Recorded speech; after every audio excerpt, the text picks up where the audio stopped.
헬라어는 5624개의 단어로 이루어져 있어요. 그 중에서 기본 단어는 아니지만 알토스, 우리가 성경에서 많이 접하는 떡 이야기로 여러분과 같이 은혜를 나눠보도록 하겠습니다. 지금 보시는 것처럼 알토스, 떡이라는 단어가 있어요. 성경에서 오병이어 기적할 때 제일 많이 여러분들이 기억하시죠? 떡이라는 단어. 근데 이 떡이라는 단어가 헬라어로는 알토스라는 단어인데 이 단어가 파생시킨 단어가 있어요. 그 단어가 지금 보시는 것처럼 에이로라는 단어입니다.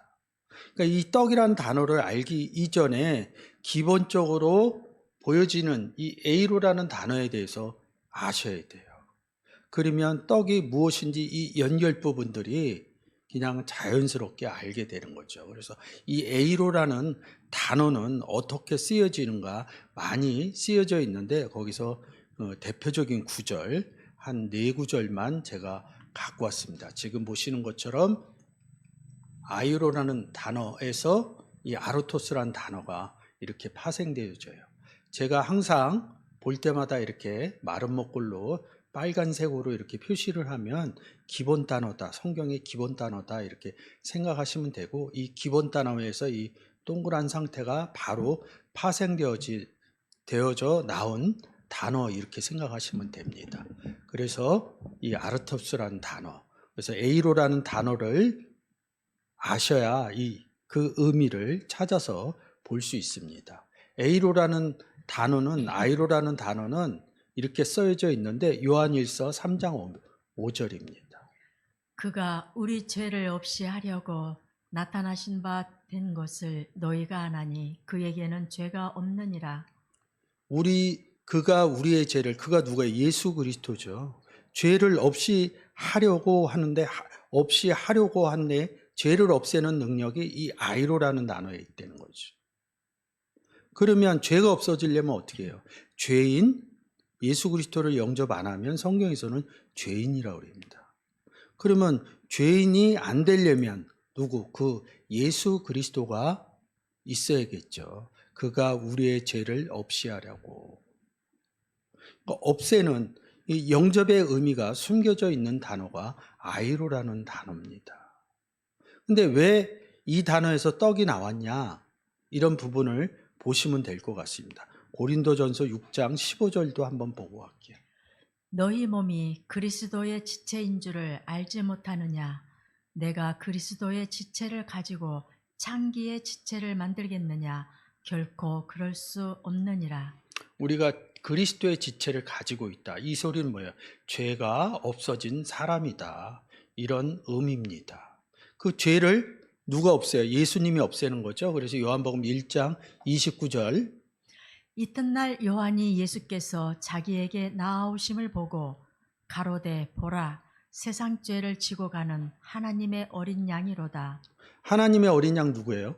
예수 그리스도죠. 죄 있는 사람을 지고 갔다, 함께 있다, 영접했다 이런 의미로 받아들이면 되실 겁니다. 그러면 마가복음 8장 20절에서 나오는 오병이어 기저에서 광줄에 무엇을 거뒀더냐 이 얘기할 때 윗구절하고 이렇게 해서 보면 구원의 의미로 이 내용을 볼 수가 있겠죠. 그래서 이 떡이라는 단어는 간단하게 생각하면 돼요. 아르토스라는 단어인데 요한복음 오늘 저희가 보는 이 6장에서 제일 많이 기록되어져 있어요. 요한복음 6장 13절입니다. 이에 거두니 보리떡 5개로 먹고 남은 조각이 12바구니에 찼더라. 보리떡 5개와 물고기 2마리죠. 그 의미로 떡의 의미만 보시고 가면 될 것 같습니다. 요한복음 6장 48절. 내가 곧 생명의 떡이로라. 내가 누가요? 예수 그리스도가 생명의 떡이라고 하는 겁니다. 그래서 이 떡이라는 아르토스라는 단어가 아이로라는 단어에서 나왔다는 거예요. 그럼 내가 여기서 뭐예요? 떡이다. 내가 예수 그리스도가 떡이다. 이런 의미겠죠.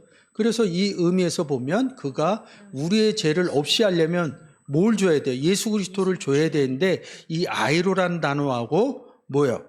어느 단어예요? 아르토스라는 단어하고 연결하려면 떡을 줘야지 없어지는 것입니다. 예수님을 주는 것이 떡을 주는 것이다. 그래서 요한복음 6장에서 나타나는 요한복음 6장, 마태복음, 마가복음, 누가복음 이 사복음서에서 다 오병이어 기적을 얘기를 하죠. 다 떡 나눠주는 사건이죠. 그럼 뭘 나눠준 거예요? 예수님을 나눠준 이야기와 같다는 것이죠. 그래서 이 부분이 잘 보여서 내가 생명의 떡이다. 아르토스다. 5개의 떡. 성경에서는 1개, 2개, 3개, 4개, 5개, 7개 이렇게 많이 쓰는데 그냥 다 하나를 얘기하신다 보면 됩니다. 그 안에 들어가면 좀 더 세부적인 얘기가 있는데 그런 얘기는 차치해 두고라도 내가 떡이다. 그래서 떡을 나눠주는 얘기예요. 그래서 본문과 갖고 떡을 어떻게 나눠주는지 이런 부분을, 떡을 누가 갖고 있는지 이런 부분까지 같이 보도록 하겠습니다. 이 떡이라는 단어는 신약에서는 아르토스 이렇게 쓰여지지만 구약에서는 레헴이랍니다. 근데 여기에서는 죄를 없애준 단어에서 떡이라는 단어가 나왔어요. 근데 구약에서는 싸우다, 전쟁의 의미에서 지금 전쟁 이렇게 돼 있죠. 레헴, 전쟁하다, 싸우다라는 단어에서 떡이 나왔습니다. 쉽게 얘기하면 우리가 복음을 전할 때 뭐라고 그러냐면 복음의 전쟁을 한다. 이런 의미로 우리가 삶 가운데, 신앙 가운데 쓰기도 합니다. 이게 이런 부분에서 구약에서 온 부분입니다. 전쟁, 우리가 얘기하는 사람과 사람의 싸움이 아니라, 나라와 나라의 싸움이 아니라 구원 얻은 자와 구원 얻지 못한 자의 복음을 전하는 상태를 싸운다, 이런 내용으로 성경을 기록해 놓으신 겁니다. 신약에서는 아르토스라고 그러고요. 구약에서 시브리어는 레헴 그럽니다. 레헴이라는 단어 많이 들었죠. 우리가 지명적으로 이스라엘의 수도 뭐예요? 베들레헴. 그래서 여기에서 나오는 겁니다. 그래서 이스라엘에 또 그렇게 전쟁이 많다 이렇게 생각하시면 안 되고요. 이 베들레헴이 사실은 발음은 이런데 레헴이라는 단어와 베트라는 단어, 집이라는 단어, 시브리어에서 1004번으로 쓰여지는데 베트, 집보다는 왕궁보다는 성전의 의미로 많이 쓰입니다.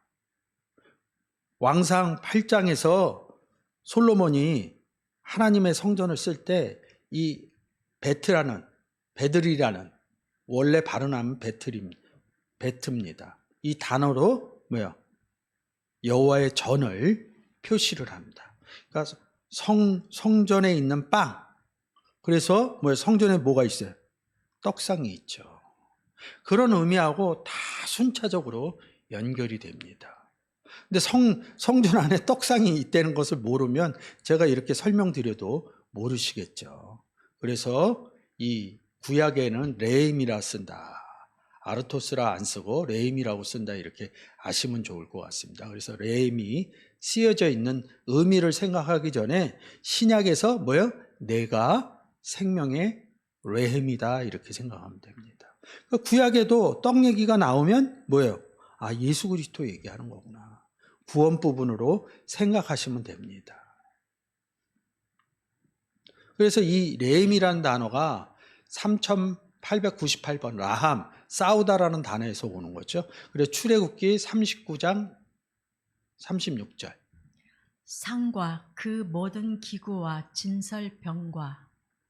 출애굽기 40장 23절. 또 여호와 그 상 위에 떡을 진설하니 여호와께서 모세에게 명하신 대로 되니라.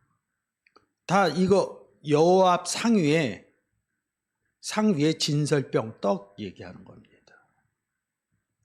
예수 그리스도를 표현하는 거죠. 근데 다른 부분에서 성전 안에 떡상 얘기하는 것이고, 근데 성전을 뭐라고 그래요? 계시록과 요한복음 2장에서 예수 그리스도가 성전이다 이렇게 기록되어져 있죠. 그래서 우리가 예수 그리스도를 영접해서 우리도 하나님의 성전이다. 성경에서 얘기하는 그런 내용들을 아셔야 이 떡이 예수 그리스도다 이러면서 연결되는 의미를 찾아갈 수 있습니다. 그래서 성전에 레임이라는 떡이 진설됐다 이런 부분으로 떡에 그리스도를 생각하시면 좋을 것 같습니다. 그렇죠. 창세기 3장 19절입니다. 네가 얼굴에 땀이 흘러야 식물을 먹고 필경은 흙으로 돌아가리니 그 속에서 네가 취함을 입었음이라. 너는 흙이니 흙으로 돌아갈 것이니라 하시니라. 여기에서 이 레임이라는 단어는 다른 떡을 얘기하는 겁니다. 다른 예수. 창세기 3장 19절에 내가 누구예요? 내가 얼굴에 땀을 흘려야 아담 얘기하는 거죠. 아담과 하와의 사건이죠. 흙에서 지어져서 흙으로 돌아간다. 우리는 흙에서, 성경에서는 예수 그리스도를 영접 못했을 때는 흙에서 났다. 고린도전서 15장에서 그렇게 얘기합니다. 그리고 예수 그리스도를 영접하면 하늘에서 나왔다 이럽니다. 그래서 에베소서 1장 20절이나 에베소서 2장 6절에서 뭐예요? 그리스도 안에서 하늘에 앉혔느니라. 이런 내용도 기록되어져 있는 것이죠. 반대적인 의미로 다른 것을 먹는다.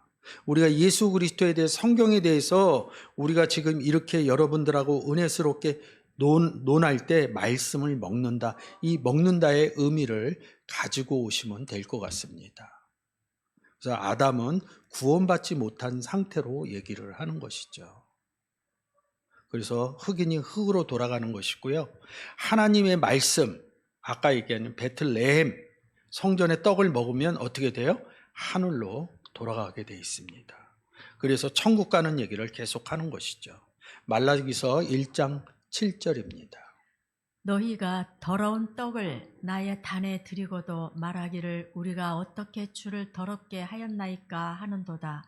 이는 너희가 주의 상은 경멸히 여길 것이라 말함을 인함이니라. 떡이 예수 그리스도죠. 근데 고린도후서 11장에서 다른 예수를 얘기합니다. 그 다른 예수를 뭐래? 더러운 떡 이렇게 얘기하는 겁니다. 그러니까 말라기서에는 받지를 않는 거죠, 하나님이. 왜요? 더러운 떡이니까. 하나님 받을 수 있는 것은 뭐예요? 예물을 받을 수 있는 것은 양을 통해서만, 예수 그리스도를 통해서만 받을 수 있어요. 그래서 요한복음 14장 6절에 뭐라 그래요? 예수님께서 나로 말미암지 않고는 아버지께 갈 자가 없느니라. 아버지께 드려질 자가 없느니라. 예수 그리스도 정결한 떡을 통해서만 하나님께 드려지는 그런 역사를 얘기하는 것입니다. 아모스서 8장 11절입니다. 주 여호와께서 가라사대 보라 날이 이를지라 내가 기근을 땅에 보내리니 양식이 없어 주림이 아니며 물이 없어 가람이 아니요 여호와의 말씀을 듣지 못한 기갈이라. 주 여호와께서 땅에 기근을 보낸다 이거예요. 기근이라는 건 뭐예요? 뭔가 먹을 게 없다는 소리겠죠. 그 옛날로 따지면 뭐예요? 양식이 생기려면 농사를 지어야 되겠죠. 농사가 지려면 하늘에서 비가 내려야 됩니다. 그래서 물이 없어 가람이라. 어느 물이 없어요? 하늘 물이 없다는 거죠. 내 배에서 생수의 강이 흘러나리라. 이 물을 얘기할 때는 뭐예요? 창세기 1장 6절하고 6절서부터 10절까지의 뭐예요? 물은 윗물과 하늘과 아랫물로 이루어진 내용을 알아야 이 물의 의미를 찾아갈 수 있습니다. 물이 없어 가람이 아니요. 하늘물이 없어서 가람이 아니요. 떡이 없어 주림이 아니요. 근데 이 양식이나 물을 어디로 다 통칭을 했어요. 여호와의 말씀으로 이야기를 하고 있는 것이죠. 말씀을 듣지 못했다. 신약으로 가면 이 로고스라는 단어가 뭐예요? 신의 현현, 그리스도. 예수 그리스도에 대해서, 복음에 대해서 들어야 기갈이 해소된다. 구원이 이루어진다. 이런 의미의 아모스서 8장 12절입니다. 이 레임이라는 단어는 지금 보시는 것처럼 라함이라는, 싸우다라는 단어에서 나왔어요. 그러니까 사실은 뭐 갖고 싸우는 거예요? 레임 갖고 싸우는 겁니다. 복음의 전쟁은 뭐 갖고예요?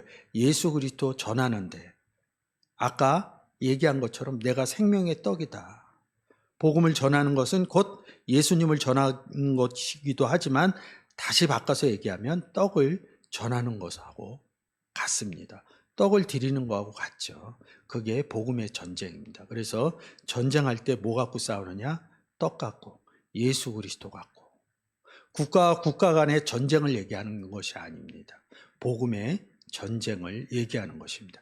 복음을 전하는 것을 성경에서는 전쟁, 싸운다 이런 의미로 기록을 해놓으신 것입니다. 그래서 싸운다, 라함이란 단어. 출애굽기 14장입니다. 여호와께서 너희를 위하여 싸우시리니 너희는 가만히 있을지니라. 여호와께서 모세에게 이르시되 너는 어찌하여 내게 부르짖느뇨. 이스라엘 자손을 명하여 앞으로 나가게 하고.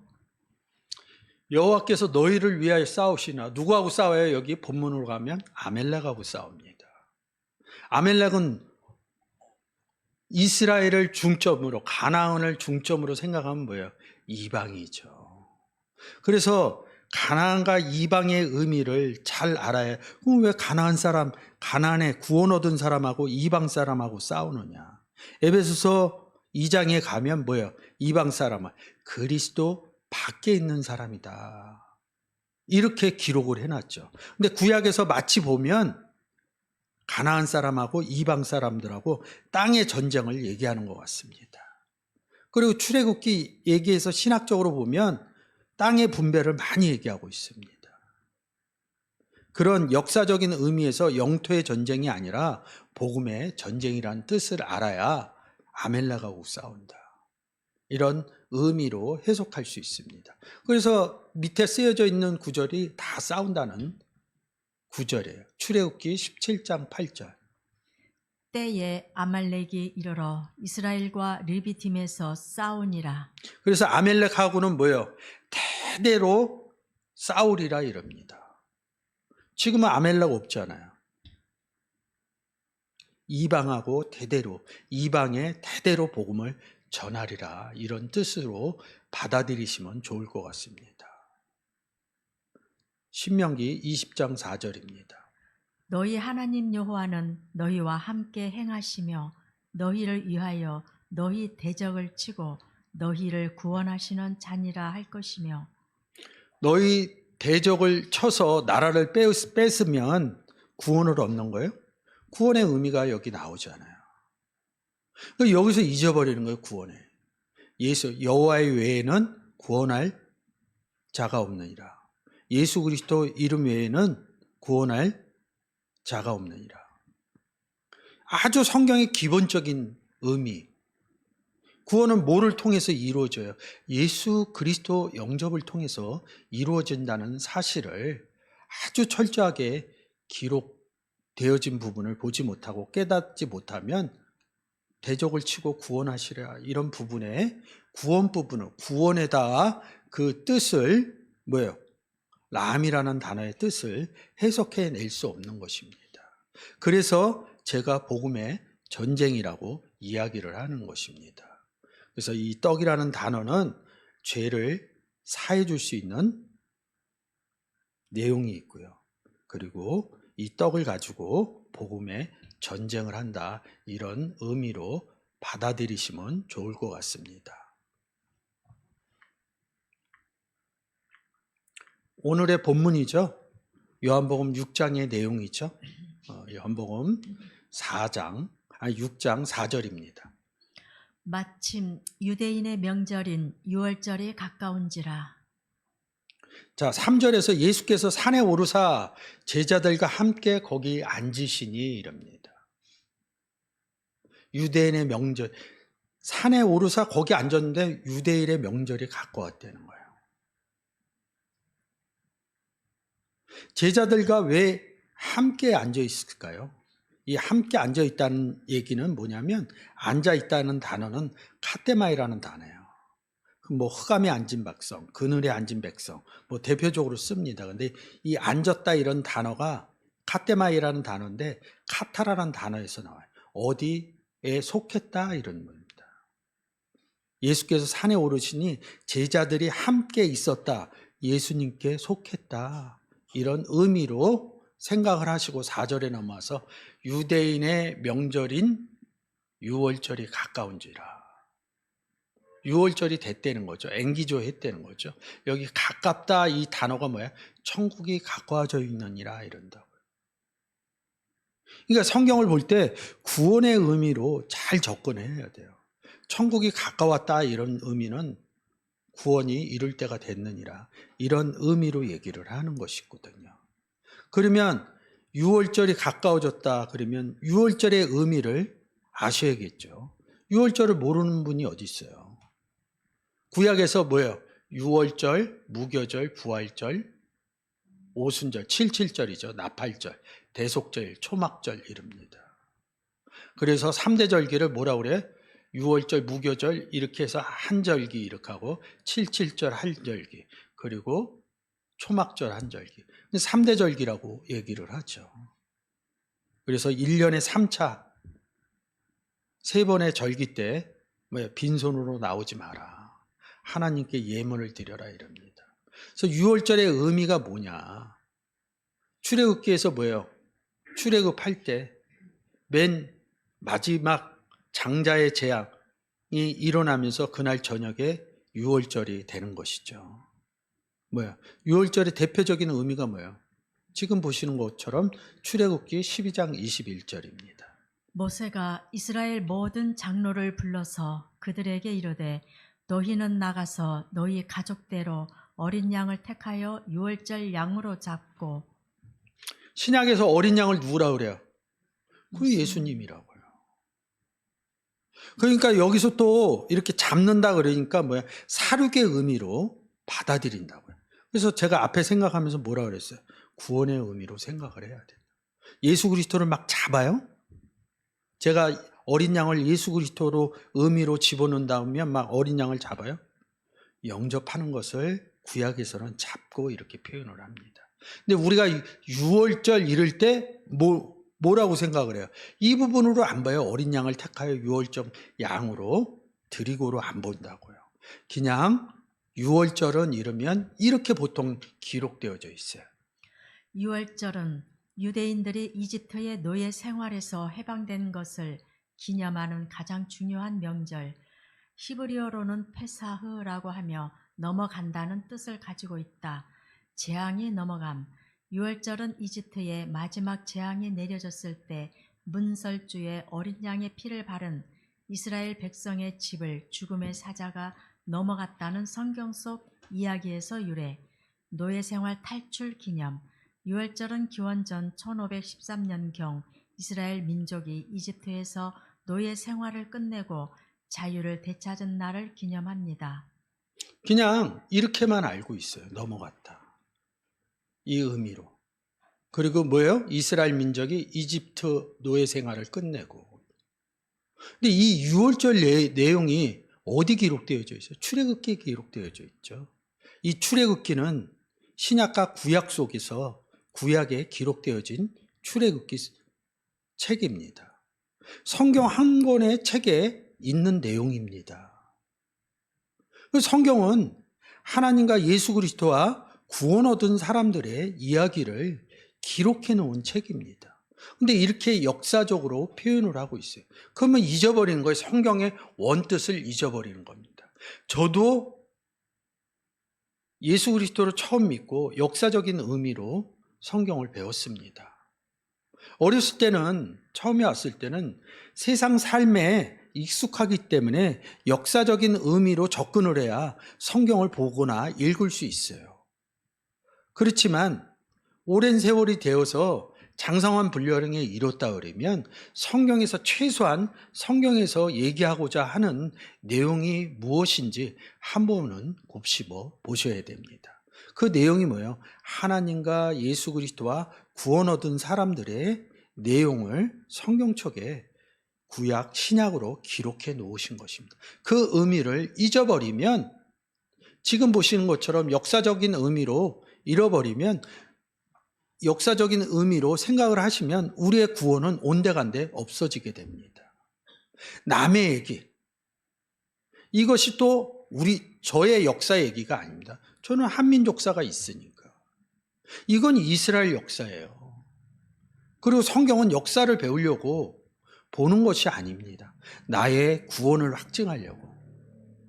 나의 하나님이 살아계심을, 나의 예수님이 살아계심을 성경을 통해서 확증하려고 성경을 보는 것입니다.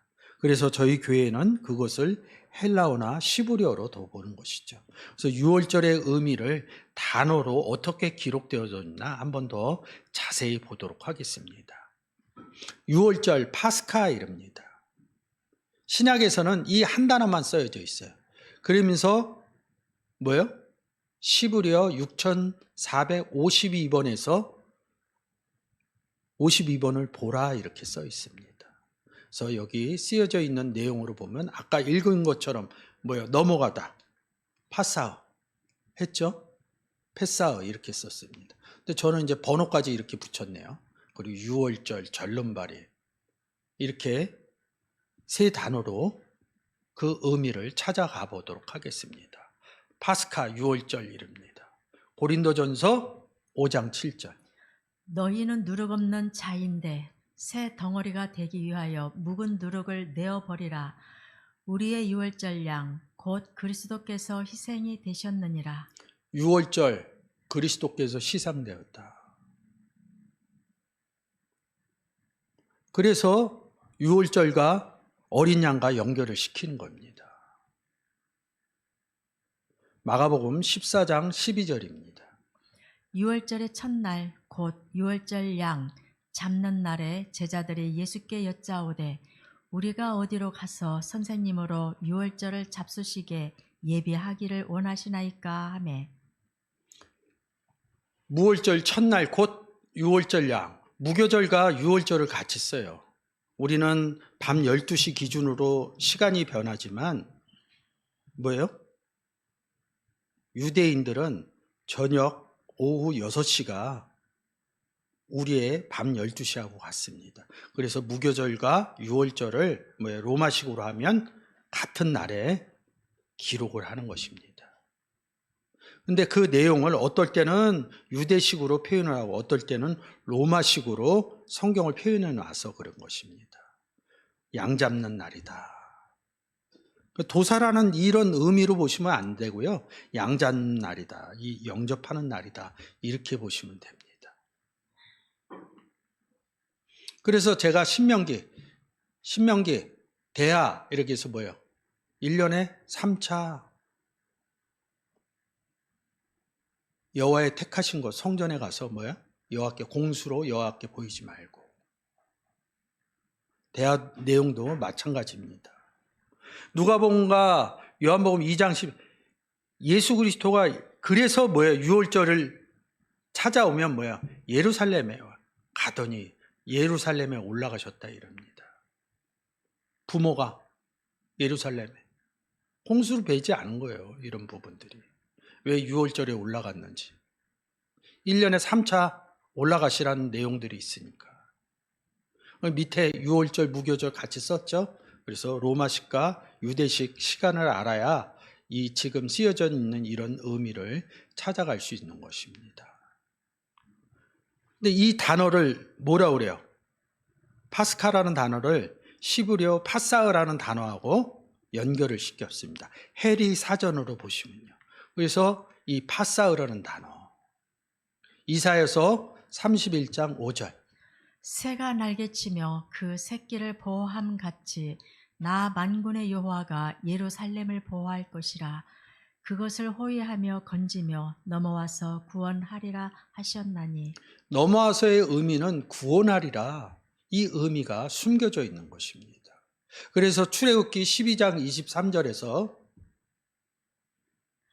여호와께서 애굽 사람을 치러 두루 다니실 때에 문 인방과 좌우 설주의 피를 보시면 그 문을 넘으시고 멸하는 자로 너희 집에 들어가서 너희를 치지 못하게 하실 것임이니라. 자, 멸한다 이런 부분은 구원 얻지 못한 상태를 얘기를 해요. 그들이 너의 집에 들어가서 너희를 치지 못하게 한다는 거예요. 그러면 이들이 들어가려면 문을 넘어가야겠죠? 못 넘어간다는 거예요. 왜? 구원을 얻었으니까. 출애굽기 12장 27절에 그래서 넘다의 의미를 또 한 번 기록해 놓았습니다. 너희는 이르기를 이는 여호와의 유월절 제사라. 여호와께서 애굽 사람을 치실 때에 애굽에 있는 이스라엘 자손의 집을 넘으사 우리의 집을 구원하셨느니라 하라 하매 백성이 머리 숙여 경배하니라. 자, 집에는 문이 있죠. 그래서 여기서 이스라엘 집을 넘으사 우리 집을 구원하셨다. 그러니까 넘었다는 의미가 뭐예요? 구원하였다. 이게 파사흐라는 단어라는 것이죠. 근데 여기 보시면 뭐예요? 쩔뚝거리다가 있어요. 넘었는데 왜 쩔뚝거려? 그러니까 성경에 아주 논법적으로 가셔야 돼요. 그렇지 않으면 뭘 절어요? 보통 다리를 젓는다. 우리가 생활하다 보면 뭐 계단 내려가다 잘못 때리면 접질리는 거죠. 그러면 쩔뚝거리는 거죠. 그거는 세상에서 내 육체적인 의미로 쓸 때 그러는 것이고요. 성경에서는 넘어가다 이런 의미를 했는데 그것을 문장에서 우리 세상 사는 문장에서 안 맞으니까 쩔뚝거리다를 쓸 겁니다. 그러면 쩔뚝거리는 그 의미를 성경에서 찾으면 돼요. 그러면 그 내용을 다시 보게 되는 거죠. 사마 4장 4절입니다. 사울의 아들 요나단에게 절뚝발이 아들 하나가 있으니 이름은 무비보셋이라. 전에 사울과 요나단의 죽은 소식이 이스라엘에서 올 때에 그 나이 5살이었는데 그 유모가 안고 도망하더니 급히 도망함으로 아이가 떨어져 절게 되었더라. 이 무비보셋이 왕의 상 앞에서 먹는 거죠. 다윗. 사울의 아들인데 요나단의 아들입니다. 요나단의 아들인데 이 사울하고 다윗하고 요나단은 굉장히 친했어요. 요나단이 많이 도와줘요. 그래서 이 무비보셋을 거둬들입니다. 근데 쩔뚝발이라는 건 다리를 절게 됐다는 거야. 급히 도망하더니 급히 도망하느라. 마태복음 24장에서 도망할 때 어디로 도망하라 그래요? 산으로 도망하라. 산의 의미는 뭐라고 그랬어요? 성전의 의미고 성전의 의미는 누가 있다고 그래요? 하나님이 있다는 거죠. 이 도망하다는 이런 의미를 그냥 도망하다 이런 의미로 찾으면 안 됩니다. 성경에서 도망이 나오는 내용들을 찾아서 보셔야 됩니다. 그러면 아이가 떨어져 넘어가게 됐다. 파사흐를 한다는 거죠. 그래서 이 무비보셋은 구원 얻은 자라는 거죠. 그래서 왕의 상에서 먹었다. 하나님의 상에서 먹었다. 왕이신 하나님의 상에서 먹었다. 이런 의미로 해석되는 것이죠. 이게 종합적으로 내용들이 안 들어오면 그냥 무비보셋은 절름발이다 이렇게 생각을 합니다. 그래서 왕상 18장 21절에서 너희가 어느 때까지 두 사이에서 구원으로 넘어가는 상태를 머뭇거려야 하느냐, 구원을 얻지 아니하려 하느냐 이런 뜻하고 같습니다. 그 의미를 해석해 놓으시면 왕상 18장이죠. 갈멜산에서 엘리야하고 바알 선지자하고 하는 것이죠. 근데 이 내용은 뭐예요? 바알이여 이러면서 바알의 이름을 불러서 그 단 주위에서 다른 날 뛰논다는 건 뭐예요? 뛰노라니까 우리는 넘어가게 하려고 그랬다는 거예요. 바알 신을 전하려고 그랬다는 거예요. 누구랑 싸우는 거예요? 엘리야하고 바알 선지자하고 싸우는 거예요. 엘리야는 하나님을 섬겨놓고 바알 선지자들은 누구 섬겨요? 바알을 섬겼다는 거예요. 그러니까 엘리야에게 바알 신을 주려고 했다는 것이 저희가 쌓은 단 주위에서 파사흐했다. 이 파사의 의미가 깨달아져야 이 뒤에 이런 의미들이 해석이 된다는 거죠. 그래서 원문인 시브리어 헬라어를 보는 것입니다. 근데 이 넘어가리라 이 단어가 무슨 의미가 있다고요? 구원의 의미가 있다고 제가 구원하리라, 구원하셨느니라. 근데 구원을 받으려면 뭐가 있어야 돼요? 하나님과 예수 그리스도 외에는 구원의 의미가 없어요. 그래서 이 넘어가리라 구원하다는 단어에서 뭐가요? 파사오, 유월절, 어린 양 잡는 이야기가 나왔다는 거죠. 출애굽기 12장 21절입니다. 모세가 이스라엘 모든 장로를 불러서 그들에게 이르되 너희는 나가서 너희 가족대로 어린 양을 택하여 유월절 양으로 잡고 어린 양을 가져왔다는 것이죠. 어린 양인 예수 그리스도로 보시면 됩니다. 27절에 계속 읽은 것처럼 우리 집을 구원하셨느니라. 어떻게? 집을 넘었기 때문에, 패싸가 했기 때문에. 출애굽기 12장 43절입니다. 여호와께서 모세와 아론에게 이르시되 유월절 규례가 이러하니라. 이방 사람은 먹지 못할 것이나. 이스라엘 백성이 유월절 양을 먹습니다. 근데 누군 먹지 못해요? 이방 사람은. 구원받지 못한 사람. 구원받지 못한 사람들. 근데 48절에서 그 의미를 풀어줍니다. 너희와 함께 거하는 타국인이 여호와의 유월절을 지키고자 하거든 타국인, 지금 얘기하는 이방 사람입니다. 그 다음이요. 그 모든 남자는 할례를 받은 후에야 가까이 하여 지킬지니 곧 그는 본토인과 같이 될 것이나. 본토인이 누구예요? 위에서 얘기하는 모세가 데리고 나오는 백성들을 얘기하는 거예요. 할례 받지 못한 자는 먹지 못할 것이니라. 예. 할례를 받은 사람은 먹고 할례를 받지 못한 사람은 먹지 못한다. 할례를 받지 못하는 것은 뭐예요? 타국인이며 이방 사람이라는 거죠. 할례를 받으면 본토인과 같이 될 것이다. 할례를 받으려면 어떻게 해야 돼요? 유월절 어린 양을 택하여 잡아야 된다는 뜻이죠.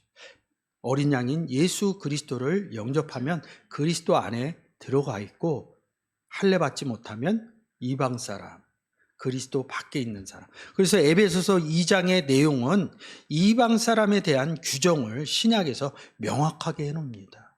역사나 지리적인 조건으로 본토와 이방을 해석하는 것이 아니라, 본토는 그리스도 아니요 이방은 그리스도 밖에 있는 상태를 성경에서는 기록해 놓았습니다. 그 의미가 잘 아시지 못하면 이런 출애굽기에서 얘기하는 내용을 깨달을 수가 없죠.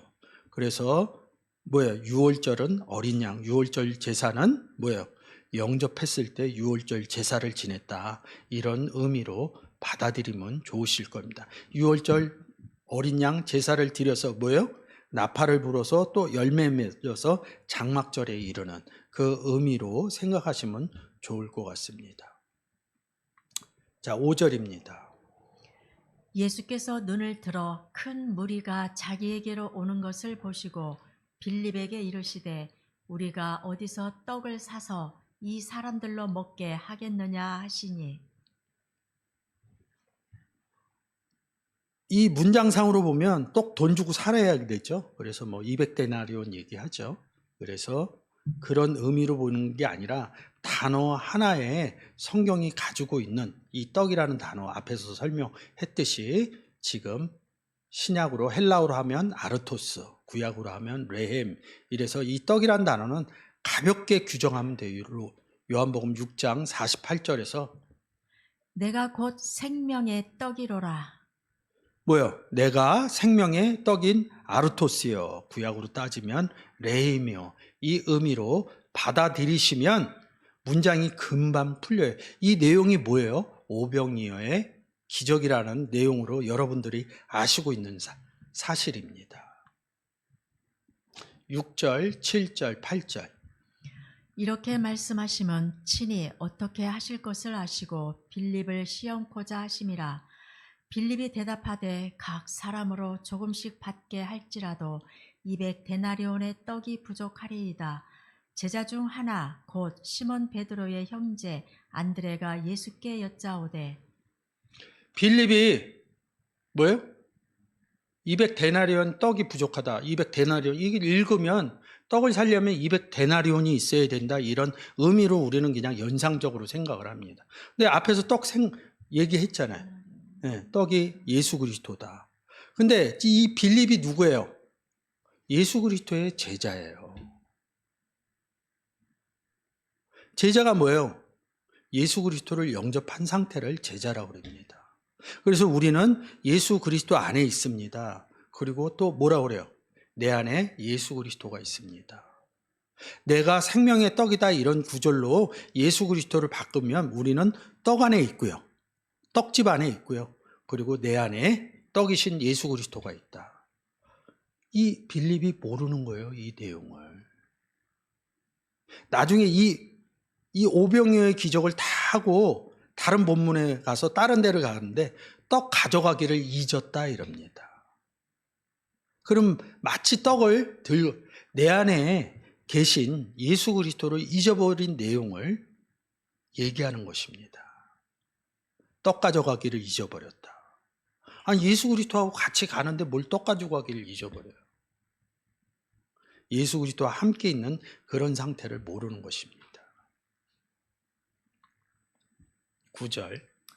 여기 한 아이가 있어 보리떡 5개와 물고기 2마리를 가졌나이다. 그러나 그것이 이 많은 사람에게 얼마나 되겠사옵나이까. 한 아이 이럽니다. 아이가 누군지 본문을 통해서 여러분하고 볼 것입니다. 이 아이라는 단어가 뭐예요? 딱 한 구절 여기에서만 쓰여져 있어요. 파이 다리온 네어가 한 아이, 헤이스 이렇게도 한 아이의 존재 이렇게 얘기하면 됩니다. 그래서 이 단어가 파이 다리온 이름입니다. 어린 소년 이름. 근데 이 단어는 파이오라는 기본 단어가 있어요. 때리다. 그래서 이 때리다는 표현이 뭐예요? 한 11단어하고 이렇게 10단어가 이렇게 유사하게 쓰입니다. 그러니까 때리고 주먹으로 치고. 성경에서는 이 내용을 자세하게 보시면 무슨 얘기냐면 복음 전했을 때 때리다는 표현을 써요. 전쟁도 마찬가지예요. 복음의 전쟁. 싸우는 거죠. 때리는 거죠. 창과 칼로 때리는 것이죠. 그런 의미로 유추해서 볼 수 있습니다. 근데 이 때리라는 단어에서 파이스라는 소년이라는 단어에서 파이 다리온이라는 단어가 나옵니다. 자 보세요. 파이스라는 단어입니다. 그러니까 우리는 그냥 성경적으로 한글로 읽으면 아이 이러는데 제가 이렇게 다 복음의 일꾼을 이렇게 씁니다. 에르가테스, 오이코노모스, 휘페테레스, 맡은 자 이릅니다. 그리고 추수꾼, 데리스테스, 그리고 둘로스, 구약으로 가면 아바더 이렇게 씁니다. 종의 의미가 숨어져 있어요. 그러니까 파이스라는 단어에서 파리다이온이 나온 거예요. 구원을 얻어도요, 성경 안에서는 뭐예요? 어린아이, 청년, 아비 이렇게 얘기를 합니다. 그래서 고린도전서 3장에서 뭐라고 그래요? 어린아이는 젖으로 먹이고 밥으로 먹이지 않았다. 이 의미가 숨겨져 있죠. 어린아이일 때는 뭐예요? 배워야 되는 것입니다. 그래서 젖으로 먹였다 이럽니다. 그래서 이 사복음서에서 예수 그리스도가 이 12제자들을 데리고 다니면서 계속 가르칩니다. 그래서 대표적으로 쓰는 게 뭐예요? 산상수훈 이릅니다. 복음을 전하는데 그 내용이 무엇이다. 나와 하나님에 대해서 아주 면밀하게 가르쳐 주는 것이죠. 그래서 어린아이 때가 있다 이런 내용입니다. 그래서 파이스 이렇게 사도행전 3장 13절. 아브라함과 이삭과 야곱의 하나님 곧 우리 조상의 하나님이 그 종 예수를 영화롭게 하셨느니라. 너희가 저를 넘겨주고 빌라도가 놓아 주기로 결안한 것을 너희가 그 앞에서 부인하였으니. 예수님도 종이라고 그래요. 그 다윗도 여기서 보면 다윗 종이라고 그럽니다. 종이랑 거룩한 종 예수. 살아난 아이 이럽니다. 그리고 바울도 뭐예요? 종 이렇게 씁니다. 종의 의미, 구원 얻은 사람들의 의미를 이야기하고 있는 것이죠. 그래서 이 본문에서 뭐예요?